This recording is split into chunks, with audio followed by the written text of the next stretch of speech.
Assisted Lab, Developing Network Documentation. Scenario: accurate, up-to-date diagrams and documentation are cornerstones of network management. They need to be updated every time a configuration is changed. Having poor quality documentation will make troubleshooting more difficult and security problems more likely. To complete this lab, review the documentation for 5.15 support's local network and check that the network configuration matches what is recorded in the diagrams. Objectives: this activity is designed to test your understanding of and ability to apply content examples in the following CompTIA server plus objectives. 2.2 Given a scenario, configure servers to use network infrastructure services. 2.7 Explain the importance of asset management and documentation. 0% tasks complete. Next, assess Layer 2 topology.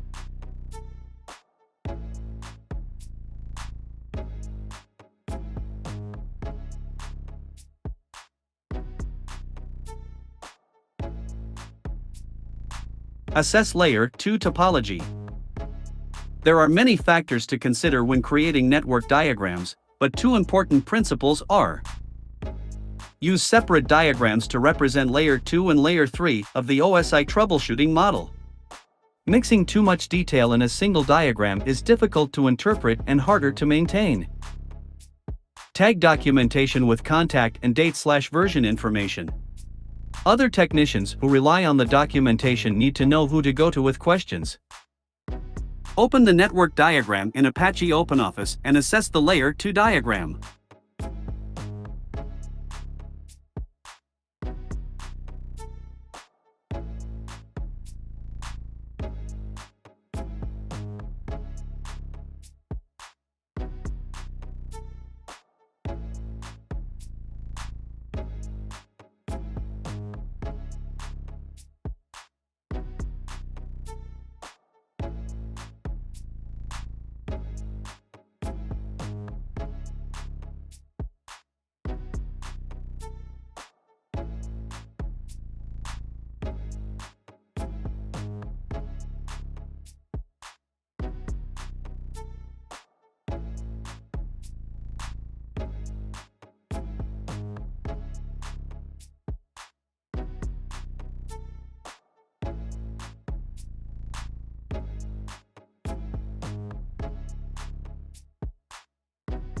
Open File Explorer and browse to see :/lab files.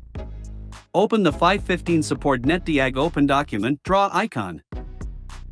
Page 1 of this documentation shows the Layer 2 topology.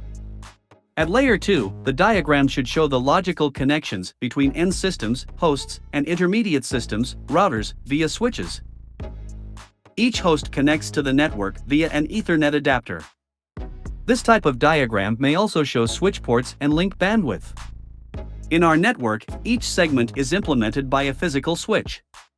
Many Layer 2 diagrams would show how hosts are assigned to virtual LANs, VLANs. Answer the following questions by examining the Layer 2 diagram. Remember that in this lab environment, parts of the physical network are created in software as represented on the resources pane. You may also need to refer to settings there to complete the questions.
Assess Layer 3 topology.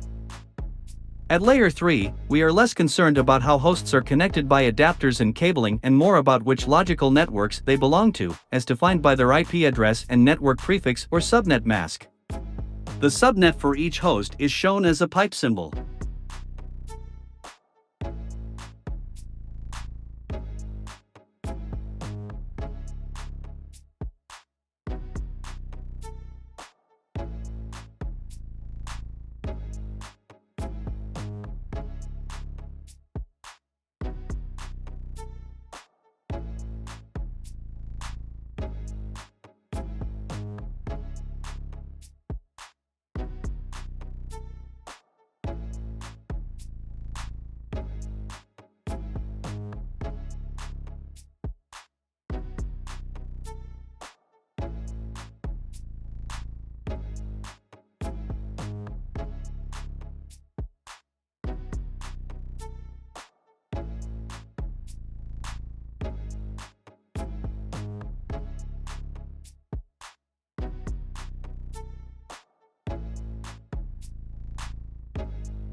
This test will fail. Note that the error message is unreachable. The gateway has a route to the network where the host should be, but the host is either not responding or the router is not receiving the responses. The reason in this case is that the router/firewall has not been implemented in our current lab environment, so there is no host up at that IP address.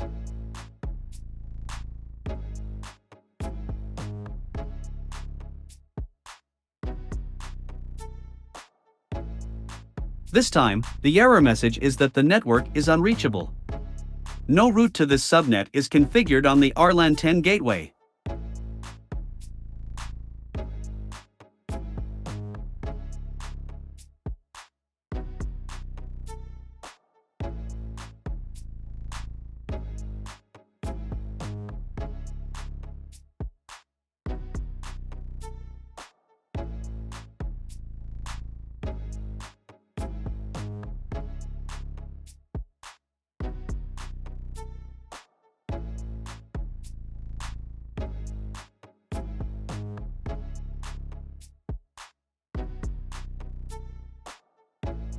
This is successful.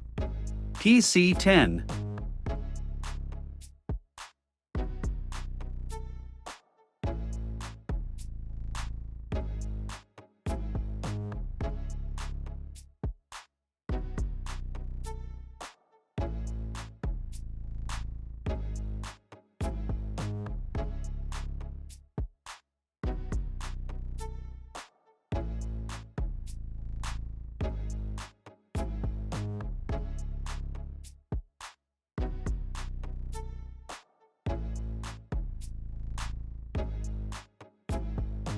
This is successful. 10.1.254.254 is the RLAN 10 router's loopback address. This is configured as 10.1.254.254/32, meaning that it is a subnet of just one IP address. The IP address 10.1.254.1 you tried to contact previously is not in the same subnet.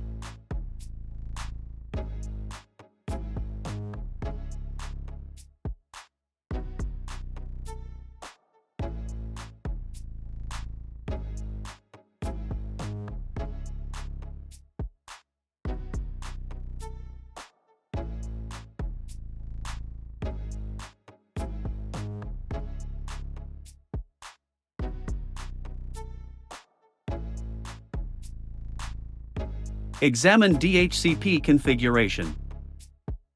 Manual configuration of network settings is time-consuming and highly susceptible to errors. For most servers, it is best to use auto-configuration. The two main tools for doing this are the Dynamic Host Configuration Protocol, DHCP, and Domain Name System, DNS, servers.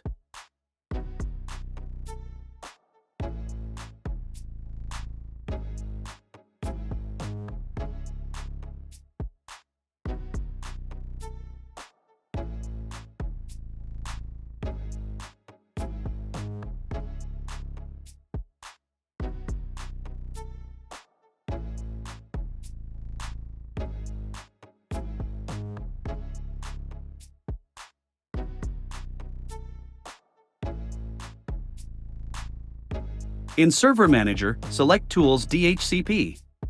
Expand the servers and arrange the window and panes so that you can see both IPv4 scopes clearly.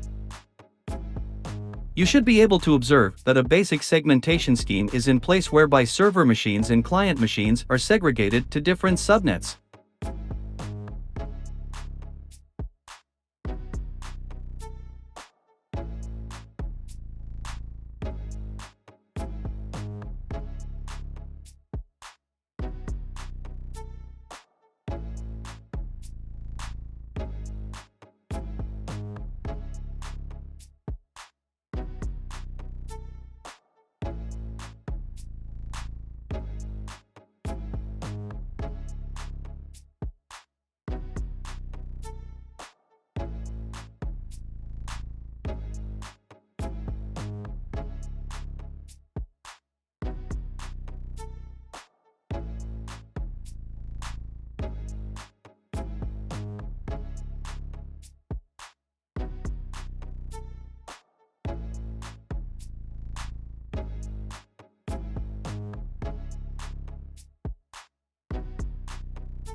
For PC10 to communicate with DC10, it must route its packets via RLAN 10.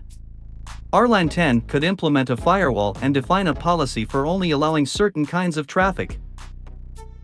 In this lab environment, the segmentation is enforced at layer 2 by connecting the VMs to different virtual switches, which represent two unmanaged physical switches.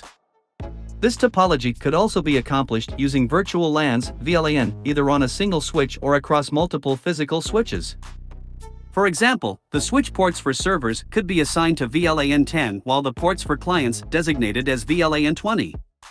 The switch isolates traffic in each VLAN so that hosts in different VLANs must use a router to communicate.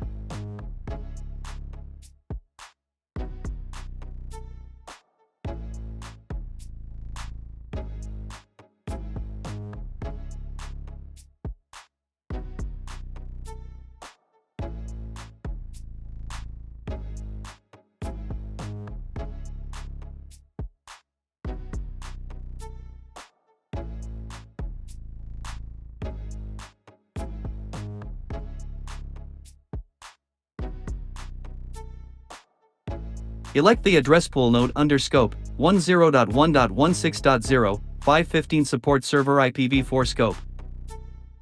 These are the addresses that the server will lease to clients. Addresses outside of this pool could be used for static addressing or could be served by a different DHCP server for redundancy. Select the Address Leases node. This shows which hosts have an active lease. You should be able to see the SMB10 and LAMP10 hosts. Note that this does not mean that each of these hosts is online, simply that they have obtained a lease in the past, that it's still current.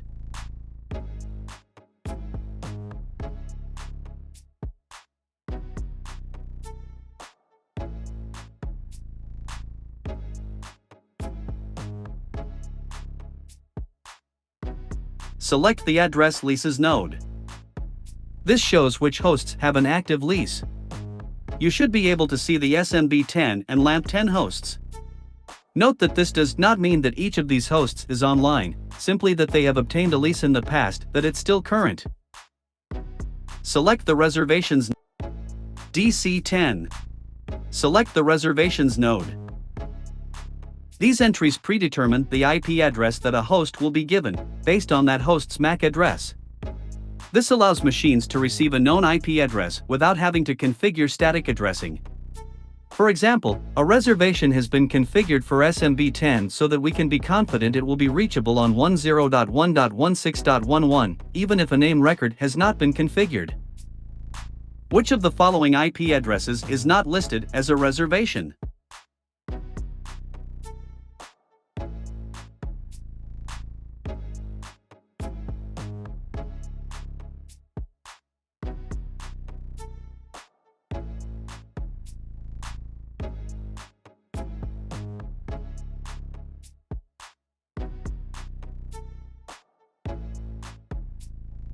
Finally, select the Scope Options node. This determines parameters such as the default gateway and DNS resolvers that clients in each subnet should use. The same topology is implemented for both IPv4 and IPv6. DCHPv6 does work quite differently to DHCPv4. We won't cover it in detail here, but optionally, take some time to view the layout. 63% tasks complete. Previous next, configure name records.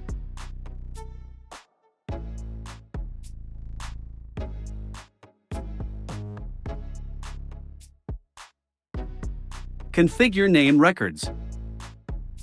Most service-to-service communication and almost all user-facing apps depend on named resources rather than using IP addresses directly. DNS provides a system for sharing records about how host names and domain namespaces map to IP addresses. To complete this task, add a host, a record for the router device, using its loopback IP address 10.1.254.254.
Add two records for the IPv4 and IPv6 addresses for RLAN 10.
Recall that the name record points to the router's loopback address.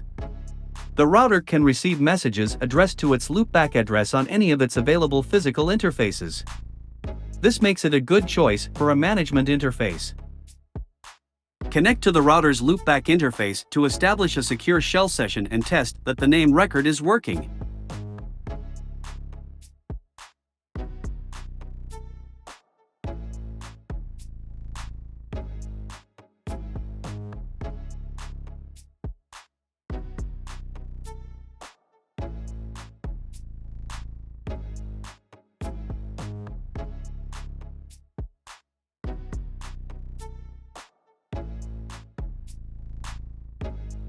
From the desktop, open PuTTY.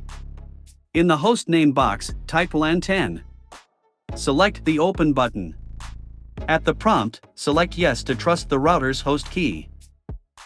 Appreciate how DNS makes network management simpler. Remembering the name for the router is easier than remembering its IP address.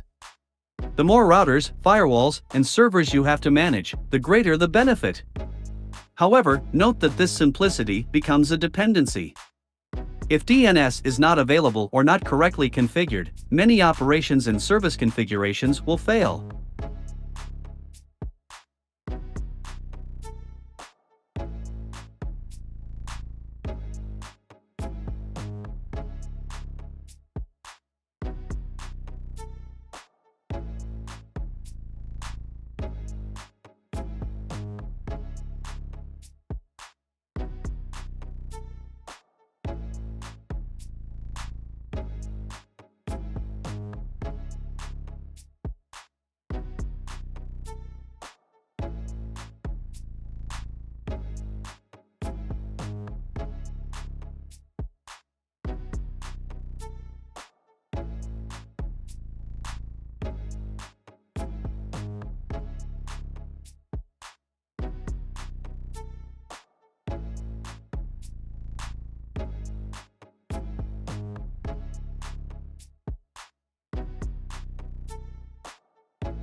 Note that this fails. The disallow switch makes the command use only the DNS server to return a result, and that requires the fully qualified domain name, not just the host name.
Review Lab. Answer the following comprehensive questions to ensure that you recognize the importance of the activity steps and the uses for the information you have learned. Which of the following could be added to a Layer 2 diagram to best assist with establishing performance baselines? VLAN IDs, IP addresses, link speed, network prefixes. Correct. What is the combination of hostname and domain suffix referred to as? Correct. 100% tasks complete. Previous next, grade lab.